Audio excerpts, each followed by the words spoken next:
Welcome to the Cybersecurity Risk topic. When you've completed this topic, you should understand the trends and risks associated with cybersecurity attacks and their attackers.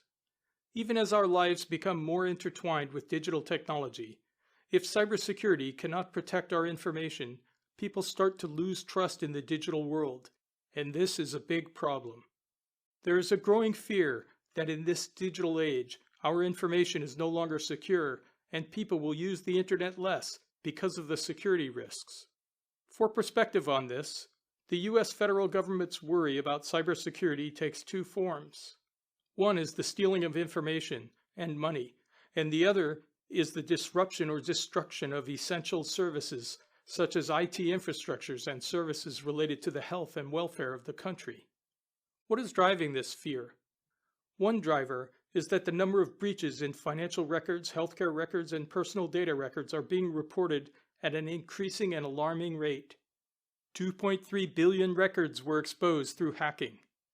5.4 billion records were unintentionally exposed due to accidental leaking online and misconfigured services and portals.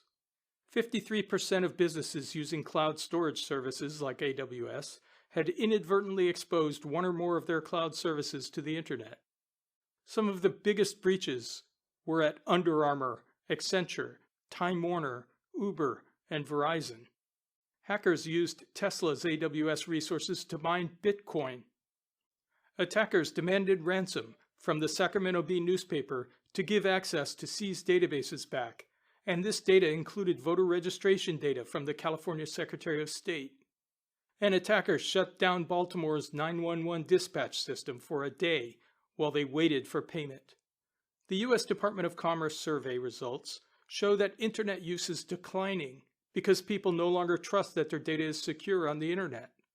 Some people would rather go see a teller at the bank and handle cash, or keep hard copies of their medical records and hand carry them to their doctors, rather than put their personal health records online. The trust that people had in digital security is eroding rapidly.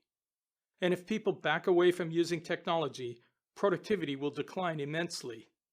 Let's look at the cyber attack on Sony Pictures tied to their movie The Interview as an example. This cyber attack wiped out company data and exposed personal information, confidential emails, and company plans. Sony had to take its network offline to keep the damage from spreading. For 3 weeks, Sony operated with no cell phones, no laptops, no voice over IP, or internet access. Staff members were forced to go analog, relying on low tech such as fax machines and whiteboards. And staff had to be paid with paper checks. For business communications, they wrote their notes, documents, and memos on paper and sent out via the post office. It was unimaginable to work this way, and their productivity was dismal. They were operating as if it was in the 1970s, in an age when everyone else was operating with 21st century technology. This is just one example that the mission to protect our digital way of life is relevant and has impact. It's high stakes. The downside of the ever-decreasing cost of compute power is the ability for cybercriminals to launch automated, sophisticated attacks at lower and lower costs. It's now cheaper than ever to conduct successful cyber attacks. And attackers have been using machine learning as a weapon. It makes total sense for them because they have a problem of scale, trying to attack as many people as they can, hitting as many targets as possible, and all the while trying to reduce risk to themselves.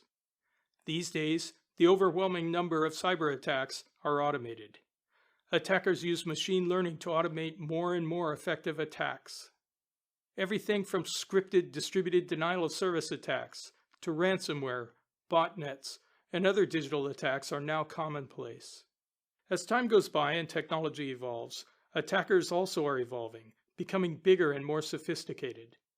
Let's take a closer look at what we're facing. Security attacks have become big business. Cybercrime is now a whopping $1 trillion industry that spans the globe. This statistic does not include the large number of cyber attacks that are not reported. An estimated 43% of data breaches go unreported every year. Attackers are now made up of sophisticated teams and sometimes even include governments, and they have whole industries providing training, toolkits, practice environments, headhunting, etc. These cyber attacks are driving the need for better protection and better intelligence to protect a company's informational assets.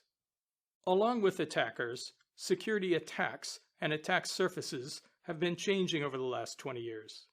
Initially, attacks were very noisy and easy to detect. Corporations established security measures to block these known threats. Today's attacks are not only multidimensional in nature, but also use an increasingly sophisticated set of techniques that are constantly changing. As these techniques evolve, the risk of a security breach increases. Attackers continue to use more and more evasive methods to bypass legacy security architectures. It is no longer enough to block known bad traffic and assume everything else is good. Attackers can now establish and attack complex sets of compromised systems managed by a separate command and control server. They can use malware that changes the way it appears over time. And they can initiate attacks on newly discovered vulnerabilities. These are known, respectively, as command and control, polymorphic, and zero-day exploits. The use of these more complex attacks has increased rapidly, and it leaves organizations open to greater risk. Social engineering is commonly used to find and steal identity. And mobile and cloud computing bring new attack vectors that need to be effectively secured. The cost of compute power has gone down significantly, and with lower cost, there is a much greater number of successful attacks, and this allows attackers to strike quicker and reach more vulnerable targets. As a company, we've been observing this trend and adapting our solutions. We see two big challenges in the industry.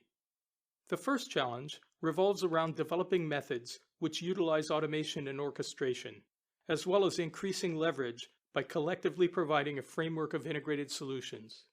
The second challenge is enhancing our ability to procure, consume, and deploy innovative technology suites instead of continuing to rely on disparate and complex independent tools.